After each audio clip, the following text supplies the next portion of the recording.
Hi hello welcome to Telugu. నేను మీ anchor Sarath. ఇవాళ మనతో పాటు శేఖర్ భాష గారు ఉన్నారు. నమస్తే. Hi how are you? Fine fine.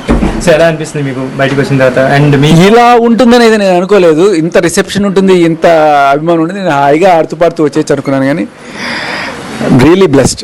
Nagarjuna గారు మీకు బాబు పుట్టారని చెప్పిన తర్వాత what your reaction on that scene?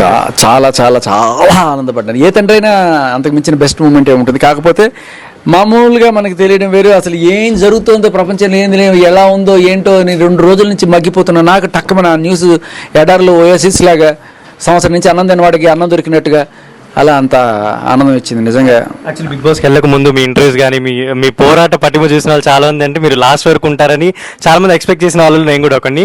But అంటే ఇప్పుడు 2 weeks తర్వాత వచ్చారు, మళ్ళీ ఏమైనా వెళ్ళే ఛాన్స్ ఏమైనా ఉన్నాయా? తెలీదండి, వాళ్ళ దయ మన ప్రాప్తం అంతే. సో మీకు ఈ బిగ్ బాస్ సీజన్ మొత్తం అంటే ఈ 2 weeks మీకు ఎలా అనిపించింది బిగ్ బాస్? నేనైతే ఎంజాయ్ చేశాను.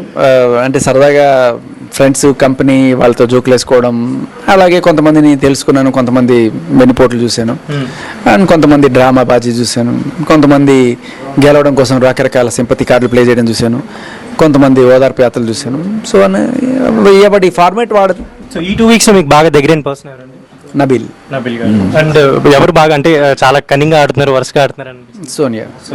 సో ఎవరికి గెలిచే ఛాన్సెస్ పాసిబిలిటీ ఎక్కువ? Sita or Vishnu. Okay, thank you so much.